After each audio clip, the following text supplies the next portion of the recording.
Your back affects your daily health. Welcome to another installment of Your Spine, Your Health.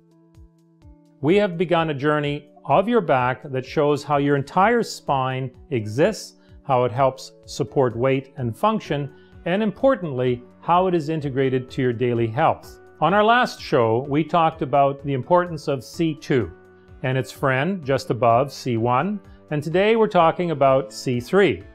We're also going to talk about car crashes and how they affect you after the crash. It's an important topic. Many of us have either been a passenger or, regrettably, the driver of a car crash. Car crashes have a very unique effect on the body, particularly the spine, because of the movement that happens in the spine in a car crash, regardless of speed. The area of the spine in the middle of the neck, where the third cervical vertebrae sits, however, regardless of how good that headrest and those shoulder straps are, there still will be movement of the body, movement of the head and neck.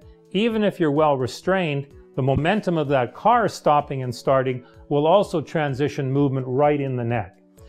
After the crash provides a significant form of mechanical insult to those joints. The words soft tissue or you've just hurt your muscles are often used to talk about the events following a car crash. Well, the reality is there's nothing soft about an injury from a car crash.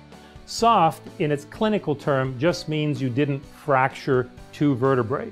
Well, in the majority of car crash cases, we do not have fractures, but we do have a long and standing number of symptoms that you may find associated with that middle area of the neck, which includes C3. It's not exclusive to it, but there's nothing soft about after the crash.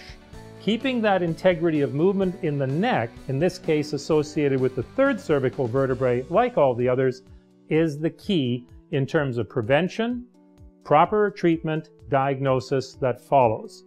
Exercise in these areas when you're well is important. If you exercise too soon, the effect of exercise on 2 or 3 vertebrae that are causing a lot of pain may be an effect which is not unlike trying to do a knee bend on a sprained knee. The relationship of the third cervical to the one above and below help maximize movement of the neck. This is something that occurs and affects people of all ages. So remember, just because the person's young, don't pat them on the head and say, don't worry about it, it's a growing pain.